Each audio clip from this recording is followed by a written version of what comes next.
Friends, आज हम discuss करेंगे what is CRR, that is what is cash reserve ratio. आपने कई बार न्यूज में सुना होगा कि आरबीआई ने कैश रिजर्व रेशियो में चेंज किया, बढ़ा दिया, घटा दिया। तो ये सीआरआर आखिर होता क्या है?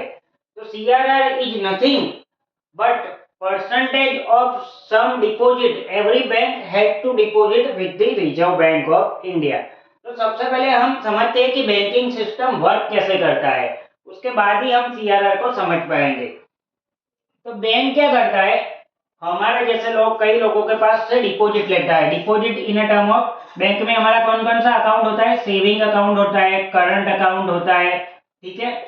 सेविंग अकाउंट, करंट अकाउंट होते हैं, तो उसमें पैसे पड़े होते हैं, तो इसको क्या बोलते हैं? डिमांड डिपॉजिट, ठीक है। हम जब चाहे वो हम ले सकते हैं, मतलब बैंक उसको मना नहीं कर सकता। और एक होती है फिक्स्ड डिपॉजिट, एफडी, ठीक है, उसको अपन बोलते हैं टाइम डिपॉजिट, ठीक है। तो ये टाइम डिपॉजिट होती है, वो particular 1 year, 2 year, 5 year extra की होती है। मतलब अगर आप उससे पहले उठाने जाओगे तो बैंक उस पर पैनल इंटरेस्ट लेगी। मतलब अगर आपकी एफडी 7.5% की है तो उसकी जगह बैंक आपको 6.5% ही देगी अगर आप बिफोर मैच्योरिटी उसको विड्रॉ करते हैं। तो बैंक के पास कौन कौन सी डिपॉजिट होती है? सेविंग की डिपॉजिट और फिक्स डिपॉजिट और करंट अकाउंट में भी पैसे होते हैं, ठीक है। तो बैंक के पास जो डिपॉजिट है वो बैंक के लिए लायबिलिटी है, ठीक है, बैंक के लिए लायबिलिटी है। अब बैंक उन पैसों का क्या करता है, क्योंकि ये जो डिपॉजिट है सेविंग और एफडी की, उस पे तो बैंक को इंटरेस्ट देना पड़ता है, ठीक है। सेविंग का इंटरेस्ट है 2.75 से लेके 4% तक, और एफडी का इंटरेस्ट रेट रन होता है 6 से लेके 8.5 तक, ठीक है, depend on the circumstances of each and every time. तो बैंक को जो ये डिपॉजिटर है उसको तो इंटरेस्ट देना ही है, तो बैंक वो पैसा लाएगी कहाँ? तो जो ये डिपॉजिटर के पास से जो पैसे लिए है बैंक, उसका यूज बोरोवर को लोन देने के लिए करती है, ठीक है। तो यहाँ पे तो बैंक 4% सेविंग पे दे रही है, 6 to 8% एफडी पे दे रही है, लेकिन जिसको लोन देगी वहां पे बैंक उससे कितने चार्ज करेंगे? 8.5 to 13%, ठीक है। तो यहाँ से कम इंटरेस्ट पे बैंक ने पैसे ले लिए और यहाँ पे लोन दे दी ज्यादा इंटरेस्ट पे, तो ये बीच का जो मार्जिन हो गया interest income minus interest expense, वो उसका हो गया ग्रॉस प्रॉफिट। उसमें से अगर वो एक्सपेंसेस बात कर देंगे, मान लो कि रेंट हो गई, सैलरी हो गई, एक्स्ट्रा, तो उसका नेट प्रॉफिट आ गया। तो बैंक, इस तरह से बैंकिंग सिस्टम वर्क होता है।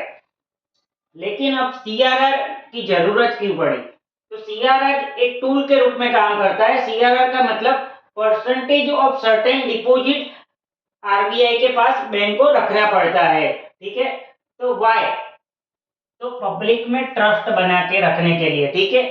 तो पहला तो आंसर ये है कि अगर पोर्शन ऑफ मेरी डिपॉजिट आरबीआई के पास सुरक्षित है, ठीक है। और दूसरा कि अगर किसी बैंक को रिक्वायरमेंट आ गई लोन के लिए, तो बैंक के पास जो सीआरआर के रूप में जो पैसे पड़े थे, आरबीआई उसका यूज बैंक को लोन देने के लिए कर सकती है, ठीक है। आरबीआई अगर कोई पैसा मांगने आए तो नोट छापने तो बैठ नहीं जाएगी, वो लोन कैसे देगी? उसके बाद जो हर एक बैंक के सीआरआर के पैसे पड़े हुए हैं उसमें से जिस बैंक को लोन चाहिए उसको दे सकती है, ठीक है। अब बात आती है सीआरआर कैलकुलेट कैसे होता है। तो सीआरआर कैलकुलेट करने के लिए आपको दो टर्म समझने पड़ेंगे, डीटीएल एंड एनडीटीएल, ठीक है। अब ये क्या हुआ? डीटीएल का मतलब होगा डिमांड एंड टाइम लायबिलिटी, और एनडीटीएल का मतलब होगा net demand and time liability. So demand and time liability का मतलब हुआ total of my all deposit, ठीक है। Total of my all deposit, मतलब बैंक की जितनी भी डिपॉजिट है उसका टोटल करेंगे, उसको बोलेंगे डिमांड एंड टाइम लायबिलिटी। मान लो कि एक्सिस बैंक के पास टोटल 100 करोड़ के डिपॉजिट है और सेविंग में 110 करोड़ है, तो टोटल हो गया मेरा 210 सीआर, ठीक है। तो this is my total demand and time liability.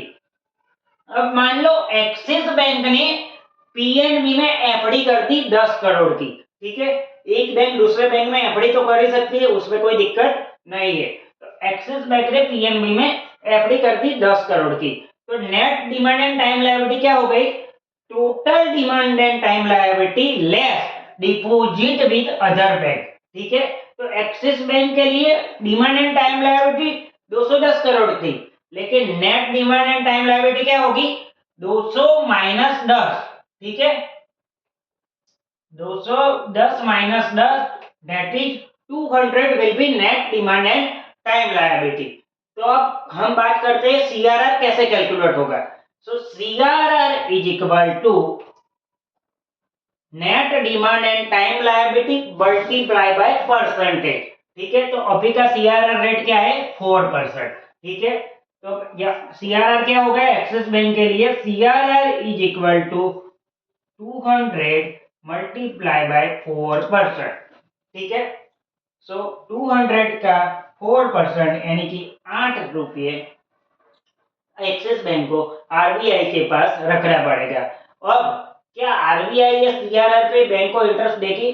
नहीं, आरबीआई जो भी सीआरआर के रूप में जो भी उसके पास पैसा पड़ा है उस पर कोई इंटरेस्ट देने वाली नहीं है। तो बैंक के लिए ये क्या होगा? आइडियल मनी, मतलब ये हो गया बैंक के लिए नॉन जनरेटिंग इनकम। ठीक है, तो ये जो भी फंड है बैंक का आरबीआई के पास वो नॉन जनरेटिंग फंड होगा, उससे कोई इनकम जनरेट होने वाली नहीं है। ठीक है, अब एक और क्वेश्चन आता है कि हमने एनडीटीएल क्यों लिया, डीटीएल क्यों नहीं लिया? ठीक है, तो उसका एक लॉजिकल आंसर है, अगर हम 210 का, ठीक है, टोटल मेरी डिपॉजिट है 210 का 4% निकाल के आरबीआई को दे दे, ठीक है, सो यहाँ पे मुझे ज्यादा अमाउंट आरबीआई को देने पड़ेंगे। नेक्स्ट थिंग, जब पीएनबी अपनी डीटीएल काउंट करेगी तो ये 10 जो मैंने यहाँ पे गिना है वो यहाँ पे भी पीएनबी काउंट कर देगी। ठीक है, उसके टोटल डिपॉजिट में, मतलब ये 10 करोड़ पे, एक ही 10 करोड़ पे 2 बार रुपये आरबीआई के पास जा रहे हैं। तो that is the reason, logical reason कि हमें ऑलवेज सीआरआर काउंट करने के लिए net demand and time liability लेनी है। ठीक है, तो I hope you will understand this. अब हम जानेंगे कि सीआरआर प्लस और माइनस अगर आरबीआई करती है तो उससे इकोनॉमी में क्या इफेक्ट आएगी। सो अगर मान लो सीआरआर 4% है, सॉरी सीआरआर 4.5% है मान लो, और बैंक ने अगर आरबीआई ने सीआरआर को घटा के 4% कर दिया, मतलब 0.5% कम कर दिया, तो उसकी इफेक्ट क्या होगी? सीआरआर का मतलब क्या है कि 4.5% जो अभी सीआरआर हमने एग्जांपल में लिया है वो 4.5% बैंक को आरबीआई के पास रखने हैं।